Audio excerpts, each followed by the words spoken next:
अस्सलामुअलैकुम स्टूडेंट्स, उम्मीद है कि आप लोग खैरियत से होंगे। जैसा कि आप लोग जानते हैं, हमने लास्ट टाइम जो है वो लेक्चर नंबर 12 किया था बेटा, and now today we are going to start lecture number 13। और आज हम चैप्टर नंबर 2 के जो दो टॉपिक्स हैं आखिरी के, वो हम पढ़ेंगे बेटा, जिसमें हमने देखना है कि commutative law of vector product और area of parallelogram is equal to the magnitude of vector product. इसके बाद जो मतलब थ्योरी तो कुछ नहीं है, इसके बाद दो डेरिवेशन हमारे पास हैं, वो अगर टाइम मिला तो उसमें से एक डेरिवेशन हम कर लेंगे, अदरवाइज वो हम अपनी नेक्स्ट क्लास में करेंगे बेटा, ठीक है। तो आज का पहला जो टॉपिक है हमारा वो स्टार्ट लेते हैं। उसमें है क्या? Commutative law of vector product. क्या है बेटा टॉपिक हमारे पास टॉपिक जो है पहला आज का वो है commutative law of vector product, ठीक है। तो ये सवाल डायरेक्ट भी आ सकता है इस तरीके से, prove commutative law of vector product, और अगर डायरेक्ट नहीं आया commutative law of vector product तो इस तरीके से भी आ सकता है। मैं लिखता हूँ इसके नीचे बेटा, पहले ज़रा ये हेडिंग देख लें, commutative law of vector product. तो पहला तो जो अगर नॉर्मल वे में सवाल आया तो इसी तरीके से आएगा, लेकिन अगर इसको मैथमेटिकल एक्सप्रेशन में सवाल देते हैं ये, तो इस तरीके से लिख सकते हैं कि और प्रूव दैट, सवाल को इस तरीके से कर सकते हैं बेटा, प्रूव दैट कि A cross B is not equals to B cross A, ये भी कह सकते हैं। और इसके अलावा ये भी कह सकते हैं कि A cross B is equal to minus B cross A, दोनों बातें कर सकते हैं आपसे ये वाली, ठीक है। तो हम सबसे पहली बात जब शुरू करेंगे डेरिवेशन तो किस तरीके से शुरू करेंगे, हेडिंग डालेंगे प्रूफ की बेटा, सही है। प्रूफ की हेडिंग डालने के बाद आप ये बताएंगे कि जो आपके पास ये है वेक्टर प्रोडक्ट है वो ओबे नहीं करता कम्यूटेटिव लॉ को। तो क्या लिखोगे? द वेक्टर प्रोडक्ट या क्रॉस प्रोडक्ट एक ही बात है, the vector product does not obey commutative law, सही है। ओबे नहीं करता, does not obey commutative law. जब ओबे नहीं करता बेटा तो इसका मतलब क्या हुआ कि दैट इज, हम इस बात को ऐसे भी लिख सकते हैं ना कि A cross B is equal to minus B cross A, इसलिए ओबे नहीं करता, ठीक है। क्यों नहीं करता? क्योंकि A क्रॉस B जो है किसके बराबर है? माइनस B क्रॉस A के बराबर है। समझ आ रही है बात ये वाली आप लोगों के, ठीक है। अब इसको शुरू कैसे करें? हमने कंसीडर कर लिए दो वेक्टर्स, ठीक है, हमने कंसीडर कर लिए दो vectors. Consider first of all हमने टू वेक्टर्स कंसीडर किए, consider two vectors A and B, ठीक है भाई। दो वेक्टर कंसीडर करने के बाद हमने उनका वेक्टर प्रोडक्ट निकालना चाहा। The vector product of A and B is, या ऑफ A एंड B, वो क्या होगा हमारे पास? हम जानते हैं कि जब भी दो वेक्टर्स जो है मल्टीप्लाई होते हैं या दो वेक्टर्स का वेक्टर प्रोडक्ट निकाला जाता है तो एक नया वेक्टर जनरेट होता है। आपको जब मैं वेक्टर प्रोडक्ट पढ़ा रहा था लास्ट लेक्चर के अंदर, वहाँ मैंने बताई भी थी आपको ये वाली बात, सही है। तो जब भी दो वेक्टर्स का वेक्टर प्रोडक्ट लेते हैं तो तीसरा एक नया वेक्टर बन जाता है बच्चों। तो यहाँ भी ऐसा ही होगा, नया वेक्टर बन जाएगा। तो हम इसको किस तरीके से लिखेंगे? फर्ज कर लीजिए कि C जो है वो एक नया वेक्टर बना, तो C किसके बराबर होगा? A क्रॉस B के बराबर होगा। समझ आ रही है बात ये वाली? और A क्रॉस B की मैग्नीट्यूड हमारे पास क्या होती है? A क्रॉस B की मैग्नीट्यूड होती है AB साइन थीटा। समझ आ गई बात? तो आप नीचे क्या लिखेंगे यहाँ पर कि सर हमारे पास जो C है वो एक नया वेक्टर है, तो ना मेंशन कर दें कि where C is the new vector, सही है। Where C is the new vector, नया वेक्टर बन गया हमारे पास ये, सही है बच्चों। अब देखिए उसके बाद इसको बाय डायग्राम कैसे लिख सकते हैं। ये तुम्हारे पास आ गया वेक्टर B, सही है बेटा। उसके बाद ये तुम्हारे पास आ गया वेक्टर A की मूवमेंट फिलहाल हो रही है कहाँ? B की तरफ। A की मूवमेंट कहाँ हो रही है बेटा? मेरा B की तरफ हो रही है। तो ये देखो, ये एंगल आ गया इनके दरमियान का, और जब इसकी मूवमेंट हो रही है किसकी तरफ? B की तरफ, तो एक नया वेक्टर जनरेट हो जाएगा। जो नया वेक्टर जनरेट होगा वो फर्स्ट कर लीजिएगा ये तुम्हारे पास आ गया नया वेक्टर, सही है। इसको ऐसे ही बनाएगा, स्ट्रेट नहीं बना दीजिएगा। जब स्ट्रेट बना देंगे तो इसके ऊपर परपेंडिकुलर नहीं होगा। फिर बेसिकली ये इस तरीके से वेक्टर्स हैं कि दो वेक्टर तुम्हारे पास ये रहे, ठीक है, यानी कि एक तुम्हारे पास ग्रीन मार्कर है, एक रेड मार्कर है, और तीसरा वेक्टर इसके ऊपर ऐसे आया है, ठीक है ना। ये इस तरीके से है। अगर आप इसको स्ट्रेट कर देंगे तो ये ऐसे हो जाएगा, फिर परपेंडिकुलर नहीं रहेगा इसके ऊपर ना। तो आपने ये शो करना कि ये वेक्टर ऐसे हैं, सही है बेटा। देखिए बाहर की तरफ है या ये बाहर की तरफ है, ऐसे कर लें।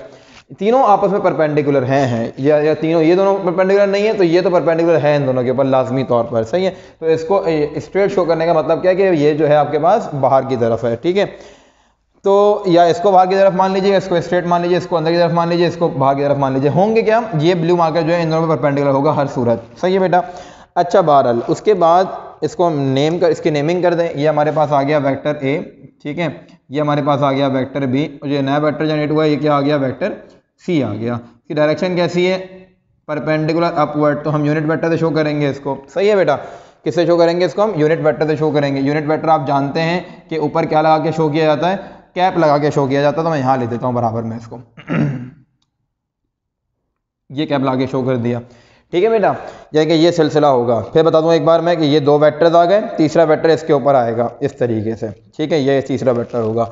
अच्छा फिर उसके बाद जो है the vector product of A and B can also be written as, इसको हम ऐसे भी लिख सकते हैं कि the vector product of A and B, the vector product of A and B can also be written as,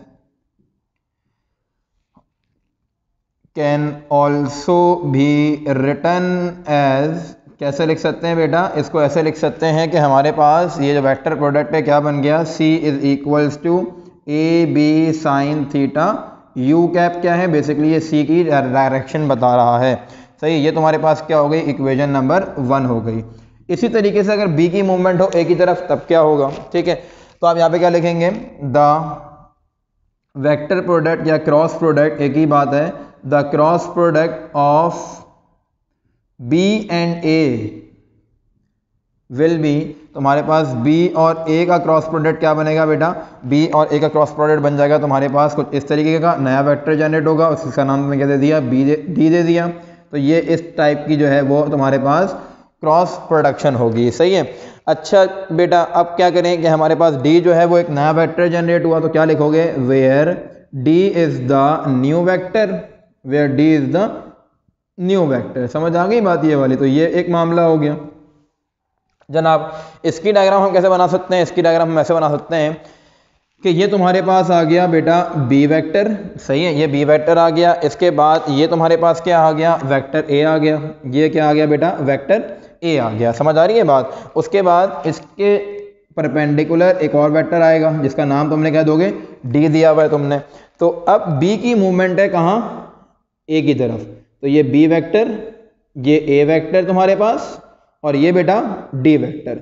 इसकी direction कैसी है, अब देखो ए था, ए गया बी की तरफ, थंब तुम्हारा बाहर की तरफ था क्योंकि एंटी क्लॉकवाइज डायरेक्शन थी, एंटी क्लॉकवाइज टॉर्क पॉजिटिव होता है, that's why unit vector positive था।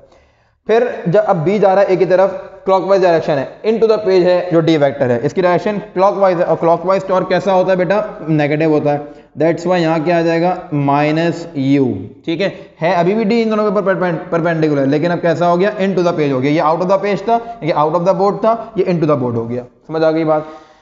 यानी कि तुम अब इस चीज को कैसे लिख सकते हो, अगर ये वेक्टर टेढ़ा बना है तो इसको सीधा कर लीजिएगा बेटा। अभी ये वेक्टर थोड़ा टेढ़ा बन गया है, इसको सीधा कर ले, वरना आप लोग मुझे पता है टेढ़ा ही बनाएंगे और फिर पेपर में टेढ़ा बनाएंगे आप लोग। तो इसको स्ट्रेट कर लेते हैं ना, ये स्ट्रेट वेक्टर बनेगा आपके पास, ये ऐसे बनेगा स्ट्रेट वेक्टर। सही है, तो इसको बेटा ख्याल रखिए, देखो स्ट्रेट बनना चाहिए। ये डी वेक्टर तुम्हारे पास है। तो कैसे लिख सकते हो इस चीज को, तुम इस चीज को लिख सकते हो ना कि सर हमारे पास डी जो है वो बराबर हो गया किसके, बी क्रॉस ए के, और बी क्रॉस ए की मैग्नीट्यूड क्या होती है, बी ए साइन थीटा। सही है, और आगे क्या आएगा, माइनस यू कैप। समझ आई बात ये वाली जनाब। फिर हमने क्या किया कि हमें इसको पॉजिटिव करना है। क्यों पॉजिटिव करना है, क्योंकि इक्वेशन नंबर 1 के अंदर A B sine theta you cap है, तो यहाँ भी हम चाहते हैं कि B A sine theta you cap बन जाए, क्योंकि अगर मैग्नीट्यूड को रिप्लेस करें तो कोई फर्क नहीं पड़ता, लेकिन अगर वेक्टर्स को रिप्लेस करने फर्क पड़ता है। अकॉर्डिंग टू कम्यूटेटिव लॉ देखें, रिप्लेस किया, जगह चेंज की, माइनस आ गया, तो मैंने इसको पॉजिटिव करना है। मतलब कहने का क्या है, और आसान कर दूं बात को, कि ये क्या हो गया तुम्हारे पास, ये तो सेम रहा बी क्रॉस है, ठीक है, इसको माइनस पहले ले आया, क्या हो गया, minus B A sine theta you cap. ठीक है, इसको मुझे पॉजिटिव करना है। ठीक है, इसको पॉजिटिव कैसे करूं, पूरी इक्वेशन को माइनस से मल्टीप्लाई करवा दूं, तो क्या बन जाएगा, minus D is equal to minus B cross A. सही है, ये क्या हो गया, B A sine theta you cap, B A sine theta you cap हो गया। सही है भाई। इस इक्वेशन को मैंने क्या बोल दिया, इक्वेशन नंबर 2 बोल दिया। क्या हो गई ये वाली इक्वेशन तुम्हारे पास, इक्वेशन नंबर 2 हो गई। समझ आई बात ये वाली बेटा।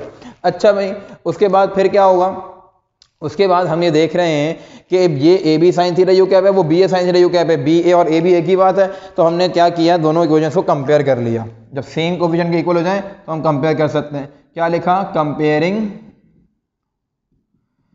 Equation number 1 and equation number 2। जब कंपेयर किया, कंपेयर करने के बाद आंसर्स क्या आ गए हमारे पास, कंपेयर करने का आंसर ये बन गए कि जनाब आपके पास A B sine theta you cap जो है वो बराबर किसके है, B A sine theta you cap के बराबर है। सही है।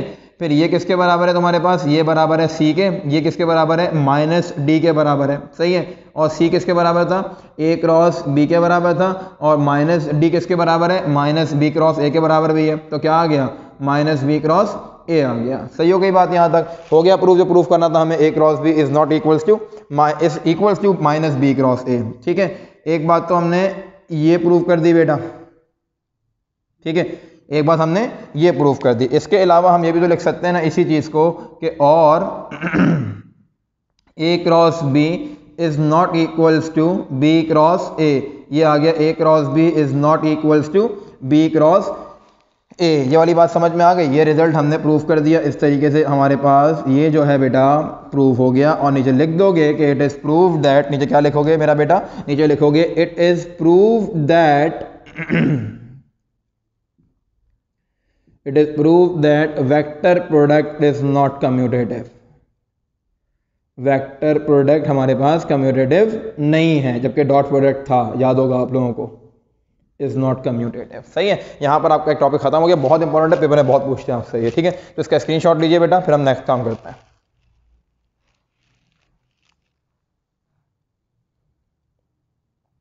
आई होप सो बेटा आप लोगों ने जो है इसका स्क्रीनशॉट जो है वो ले लिया होगा। अब हम करने लगे हैं इसके बाद नेक्स्ट टॉपिक, जो कि हमारा क्या होगा कि area of parallelogram is equal to the magnitude of vector product. ठीक है, तो आइए शुरू करते हैं इसको इरेज करने के बाद। जनाब और मुझे पूरी उम्मीद है कि आप लोग जो है पूरा काम बिल्कुल सही से, पूरा जो ये वर्क हो रहा है क्लास वर्क, ये बिल्कुल प्रॉपरली आप अपने रजिस्टर्स में नोट कर रहे होंगे।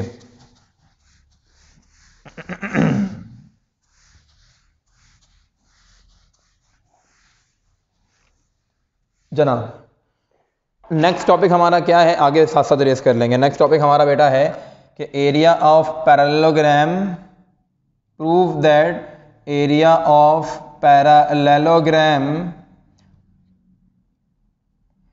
Is equal to the prove that area of parallelogram is equal to the magnitude of vector product। अच्छा जनाब, जो वेक्टर प्रोडक्ट की मैग्नीट्यूड होती है वो क्या होती है तुम्हारे पास, ए बी साइन थीटा। मतलब एरिया क्या आना चाहिए इसका, ए बी साइन थीटा आना चाहिए तुम्हारे पास। समझ आ रही है बच्चों बात ये वाली तुम लोगों के। तो सवाल पूछते हैं प्रूव, तो यहाँ मैं लिख भी देता हूँ कि प्रूव, आगे लिख देता हूँ प्रूव दैट। सवाल ऐसे आता है, प्रूव दैट, और फिर नीचे ये लिखा हुआ होता है। सही है भाई। जनाब अब क्या करें, हमने मान लिया कि हमारे पास दो वेक्टर्स हैं। Consider two vectors A and B are the adjacent sides of parallelogram parallelogram कैसी होती है, बट रेक्टेंगल में सारी साइड्स बिल्कुल 90 डिग्री की होती हैं, लेकिन इसमें जो है वो 90 डिग्री की नहीं होती। पैरेललोग्राम का नाम दे देते हैं हम P Q R S for example ना, पी क्यू आर एस नाम दे दिया हमने। सही है बेटा, parallelogram P Q R S. ठीक है, अब एक पैरेललोग्राम ले लेते हैं। ये देखें, ये हो गई हमारे पास पैरेललोग्राम, बना देता हूँ पैरेललोग्राम में यहाँ पर बेटा। ये हो गई उसका, ये उसका हो गया एक वेक्टर। ठीक है, अच्छा जनाब, उसके बाद जो है एक वेक्टर ये बन गया, फिर उसके बाद ये आ गया बेटा दूसरा वेक्टर। फर्ज कर लीजिए ये हमारे पास वेक्टर ए है, ये क्या है बेटा, वेक्टर ए है। ये तुम्हारे पास क्या आ गया, वेक्टर बी आ गया। पैरेललोग्राम है तो पैरेलल साइड्स होंगी, जाहिर है। ये आ गई इसके पैरेलल साइड, सही है बेटा, और ये आ गई इसके पैरेलल साइड तुम्हारे पास, ये आ गई इसके पैरेलल साइड। सही है बेटा। और ये बी वेक्टर था तो ये भी क्या होगा, वेक्टर बी होगा, ये क्या होगा, वेक्टर ए होगा। नाम हमने क्या रखा हुआ है, पी क्यू आर एस, तो दे देते हैं पी क्यू आर एस इसका नेम। तो ये हो गया पी, ये हो गया क्यू, ये हो गया आर, ये हो गया एस। ठीक है बेटा। अब देखो यहाँ क्या होगा, इसका एक एंगल बनेगा, ये आ गया थीटा, ये क्या आ गया, थीटा आ गया।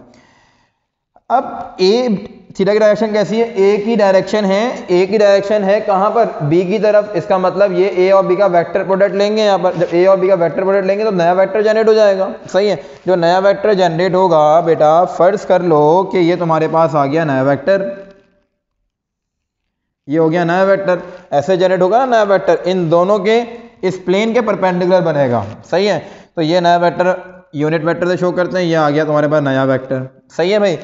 अब देखो बी वेक्टर जो है, बी वेक्टर जो है अगर उसमें देखा जाए कोऑर्डिनेट सिस्टम के अंदर, तो ये वाई एक्सिस है और ये एक्स एक्सिस है। ठीक है, दोबारा सुनना जरा बात को, ये तुम्हारे पास वाई एक्सिस है, ये तुम्हारे पास एक्स एक्सिस है। बी वेक्टर इस टाइम कहाँ मौजूद है, दोनों वेक्टर्स के बीच में मौजूद है, दोनों वेक्टर्स के बीच, सॉरी दोनों एक्सिस के बीच में मौजूद है। whenever a vector lies in between two axes we are supposed to resolve that vector into two rectangular components। मतलब ये वाला वेक्टर को हम क्या करेंगे, रिजॉल्व कर देंगे दो कंपोनेंट्स के अंदर। तो जो इसकी ये वाली साइड होगी, परपेंडिकुलर साइड होगी, वो कहलाएगी वर्टिकल कंपोनेंट, और जो इसकी हॉरिजॉन्टल साइड होगी वो क्या कहलाएगी, हॉरिजॉन्टल कंपोनेंट कहलाएगी। जाहिर सी बात है, हॉरिजॉन्टल का काम हमें नहीं है। क्यों काम नहीं है, क्योंकि ये चीज जो होती है ना तुम्हारे पास, ये होती है पैरेललोग्राम की हाइट। ये क्या होती है बेटा, पैरेललोग्राम की हाइट होती है। तो हाइट के बराबर हो गया क्या आपके पास, बी का vertical component, B sine theta. सही है, जब बी साइन थीटा बराबर हो गया, ठीक है, ये हो गया तुम्हारे पास बी साइन थीटा, ये तुम्हारे पास क्या हो गया, हॉरिजॉन्टल कंपोनेंट हो गया। ठीक है, अब इसके बाद क्या होगा, आइए देखते हैं। सही है, अच्छा उसके बाद फिर क्या होगा कि ये तुम्हारे पास हो गया। सही है बेटा। अच्छा उसके बाद फिर क्या हुआ, देखो अब तुम इस चीज को ऐसे लिख सकते हो ना कि जनाब हम लिखेंगे कि area of parallelogram, area of parallelogram, देखो ये बन जाएगा, ये है वेक्टर ए, इसकी मैग्नीट्यूड क्या होगी, ए। बेसिकली जो एरिया ऑफ पैरेललोग्राम होता है ना, वो होता है बेस मल्टीप्लाई बाय हाइट। क्या होता है, बेस मल्टीप्लाई बाय हाइट। तो बेस क्या है, ये वेक्टर ए बेस है, और वेक्टर ए की मैग्नीट्यूड ए है। वेक्टर ए की मैग्नीट्यूड क्या है बेटा, ए है, ये आ गया। सही है। अच्छा उसके बाद हाइट किसके बराबर है, हाइट होती है एच के बराबर। हाइट किसके, क्या होता है area of parallelogram, base multiply by height होता है। चलो एक काम करते हैं ना, तुम्हें आसान काम को आसान करने के लिए यहाँ लिखते हैं बेस मल्टीप्लाई बाय हाइट। जो एक्चुअल फॉर्मूला है मैथमेटिक्स के अंदर पैरेललोग्राम का, वो हमारे पास है base multiply by height, base multiply by height. सही है, बेस को कौन सा वेक्टर शो कर रहा है, उस वेक्टर की मैग्नीट्यूड क्या हमारे पास बेटा, ए है, तो ए आ गया यहाँ पर। सही है, हाइट किसको रिप्रेजेंट कर रही है, एच को रिप्रेजेंट कर रही है, ये आ गया एच हमारे पास। समझ आ रही है बात ये वाली बेटा। अब देखो एक बात और ऊपर लिख लेते हैं अब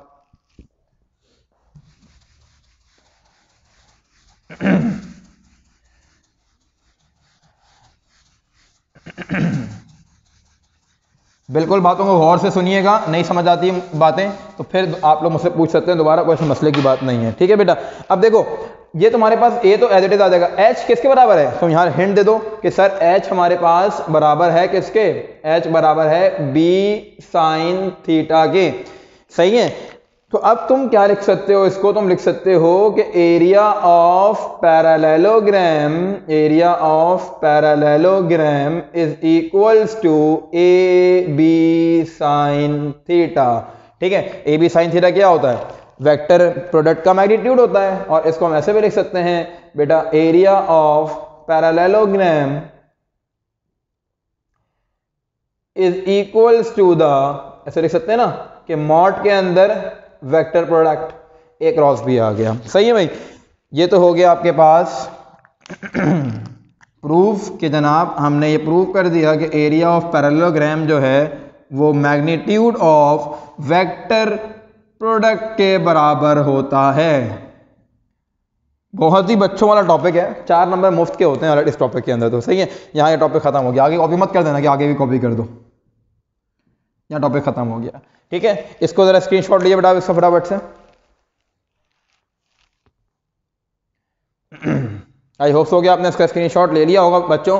तो टाइम हमारे पास क्लास का पूरा हो गया है, सही है। हम जो नेक्स्ट क्लास लेंगे वो लेंगे इंशाल्लाह लॉ ऑफ कोसाइन की। अगर उसमें हमें टाइम मिल गया तो लॉ ऑफ साइन भी साथ साथ निपटा देंगे और फिर हमारा चैप्टर नंबर 2 थ्योरी के लिहाज से पूरा हो जाएगा। वो 2 डेरिवेशन है इसलिए मैंने उसको काउंट नहीं किया था थ्योरी के अंदर, ठीक है। बहरहाल इसको बहुत अच्छे से समझिएगा, बहुत अच्छे से देखिएगा, कोई बात समझ में ना आए तो मुझसे पूछ लीजिएगा।